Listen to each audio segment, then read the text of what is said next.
Hello, my wonderful dear friend, brothers and sisters. Good morning to you all. Happy New Day, happy Wednesday, and happy early morning broadcast coming your way. My name still remains Mandian is reporting live from the platform of Okute Daily Talk, where we speak to you the undiluted truth about everything you need to know about the Biafran struggle, about how the world now have risen up now against the so-called Nigeria. First of all, it was the United Nations Security Council. Their name have been omitted, and which is it has been the prayer of every Biafran to make sure that this country is going down. When Mazi Nnamdi Kanu said that if they refuse to allow Biafrans to go, that Nigeria, even Somalia, will be better than Nigeria, he didn't try to say it that we have to go to fight it. No, IPOB was built on a ground of peace, unity, no violence. All those things that Mazi Nnamdi Kanu says is beginning to manifest. Nigeria is rated second the highest prayer country in the whole world after Afghanistan. Then what is happening? Nigerians prayed so much, but they are very far from God. And that is the reason why things are not working well. How many of Nigerian politicians have come out and tell you that they believe in God? Rather, they believe in their juju. But every time they will tell you God is the one that makes them to win an election. Look, know you fully well that they know how they manipulated everything and got to the seat. But they will keep on calling God. And sometimes I begin to ask myself, is it the same God that the other people are calling, or did they have another God inside their wardrobe or inside their drawers? Because the rate which they used to call God, oh, God is the one that make Agbado the president, God is the one that make Akpabio, knowing fully well that everything right from the primary election of APC down to the general selection, everything is by the umpire, by the legislators, by the INEC, and also by the judiciary.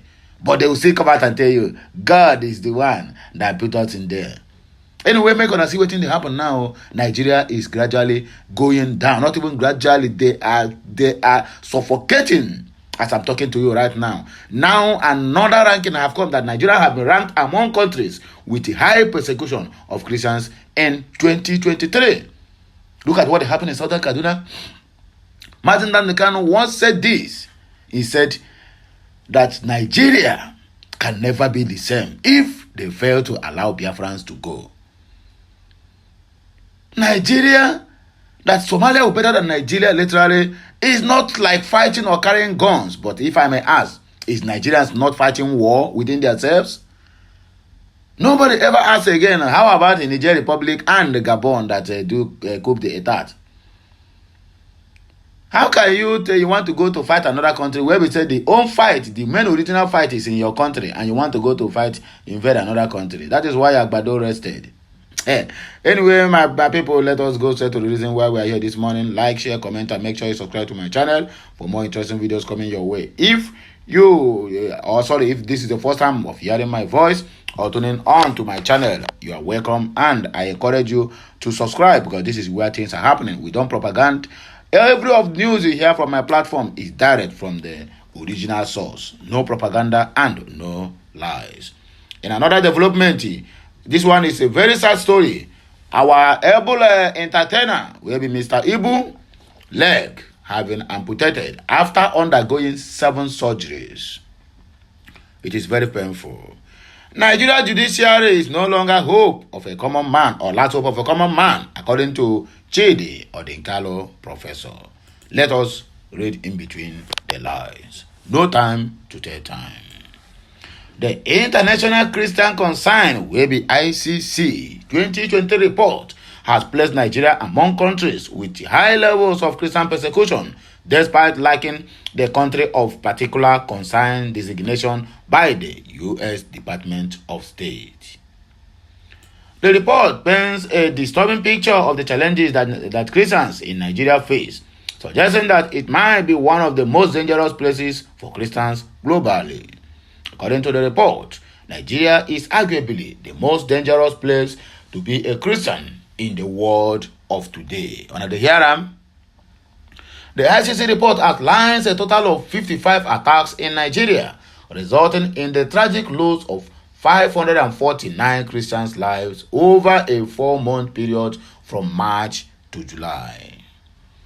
It is also highlights specific incidents such as the burning of a Catholic seminary and the killing of a seminarian in Kaduna State, as well as the mass killing of over 20 people in a village in Plateau State by radical militants in August.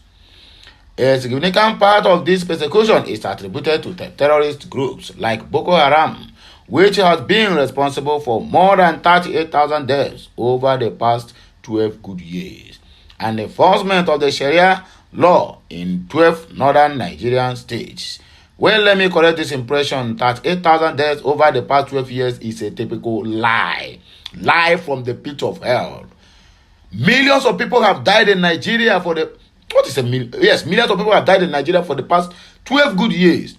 338,000 people deaths, is it only for even under the period of Muhammadu Buhari's first tenure? First 4 years of Muhammadu Buhari in office, more than 100,000 people died. And you are telling us that 8,000 deaths over the past 12 years. You are a liar.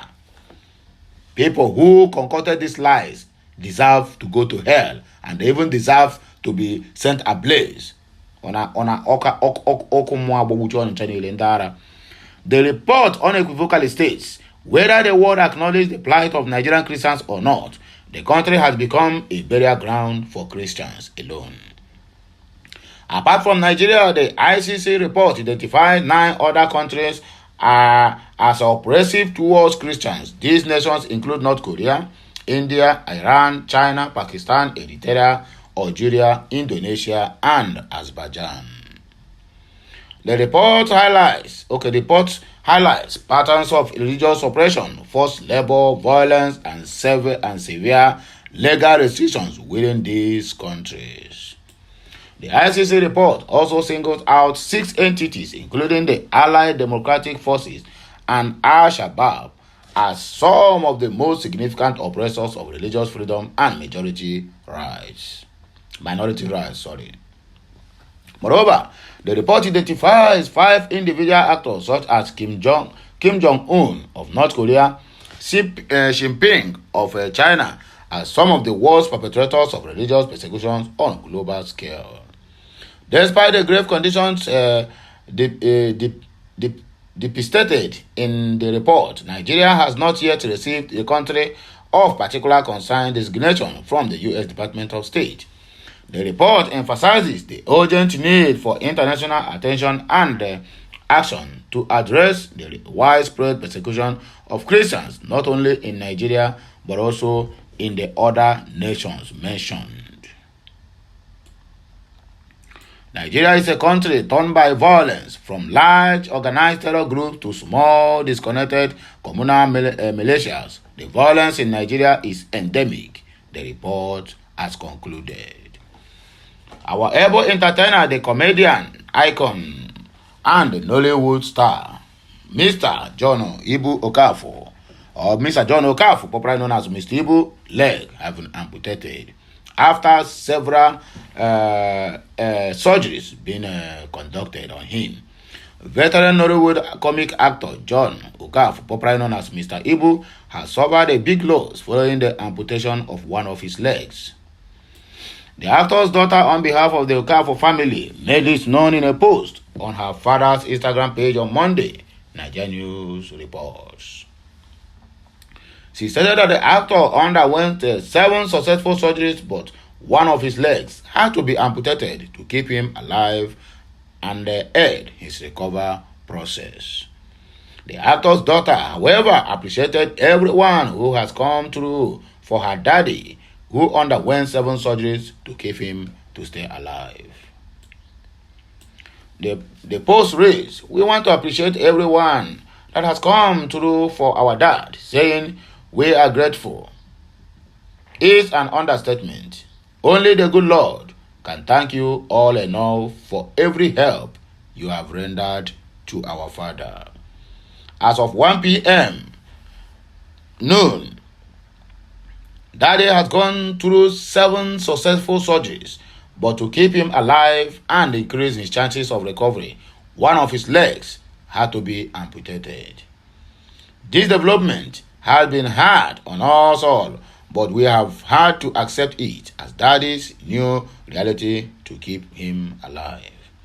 Please, we are still soliciting for support from well-meaning Nigerians at this stage. Daddy, he is still one very delicate one and he needs all the help he can get at the moment.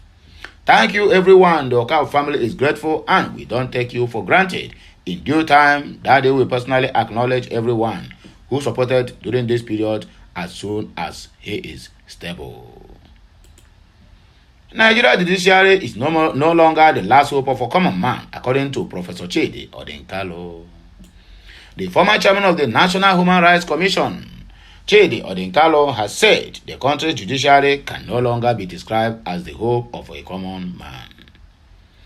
The Nigerian human rights activist stated that the route in the Nigerian judiciary started years ago and has gotten to the country's Supreme Court, which called for serious concern.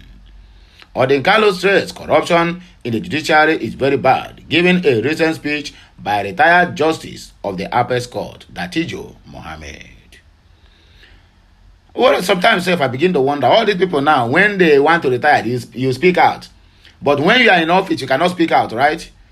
And now people will be praising you. Oh, you have done well, you have done well, you have done well. But you are among the corruptions. You are among the corrupted, what they call it, judges we have in the Apex Court. Just like what Senator Bukachiwa said the last time. All these things happened. He didn't open his mouth and speak out. But when his wife retired from the court, that is when he come out and said he used to influence his wife's decision for his friends. Even you yourself, say this thing, you are also among. You are among the rotten eggs in that Apex Court. And you are coming out now. People are praising you. I don't see anything. I don't even see anything good there. Rather than nonsense. If there's anybody to arrest, they're supposed to arrest you. Because you are saying this thing now simply because you are very close to your grave. So that the posterity will not judge you, my dear. 1 million times posterity will judge you. Dara. He wrote, if corruption has got up to the Supreme Court, you have to acknowledge that if you have a judiciary in which judges of the Supreme Court are saying that the Supreme Court itself is a problem, then you have a credible problem. It can no longer be described as the last hope of a common man. We have to address this issue. What the retired Supreme Court judge, Datijo Mohammed, said reflects a trend that was fully documented, and the timeline reflected the history of remarks by retiring justices of the Supreme Court over the last 20 good years. Odinkalo therefore stated that some good men and women can serve on the bench today and are not confined to the sons, daughters, and the ministers of judges and politicians, sorry to say. He said, there are good men and good women. These good men and women are not confined to the sons, daughters, and ministers of judges and politicians. That is the problem. Look around today. The 16 senior advocates of Nigeria in Kogi State are asking that appointment to the bench to be suspended because the governor, they allege, wants to make his wife a high court judge. You hear and see him? Every senior politician want the person in their bedroom and family member to become a high court judge. And he asks, how do you run a country like that?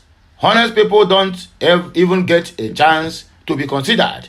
That is how the corruption will keep on growing from generation to generations. And you tell me Nigeria will be good. My dear, let us wake up from our sleeping slumber. People who are decent, successful, and intelligent no longer have an opportunity to be considered. If they don't have people from the political class making the appointments, that is the problem, and that is the end of Solomon Grundy. Well, my wonderful people, now hear me, I go talk about breaking. This one is just the first news of this day. Like it, share it, comment on it, and make sure you keep subscribing to my channel for more interesting videos coming your way. Christians, make on a wake up. I don't support violence and I'm not instigating anybody. But it has been on record, even the international community have said it, that the Christians are being persecuted in Nigeria for one thing or the other. Killings, Islamic extremists, what they call them, and the religious cleansing by the so-called Fulani jihadists happening in Nigeria on daily basis. Well, I don't have much to say, but I will be right back again with another blockbuster. Have a nice day, and may this day brings us good joy, good tidings, and good fortunes as we proceed with our daily businesses. Have a nice day, and bye for now. Okay, next time.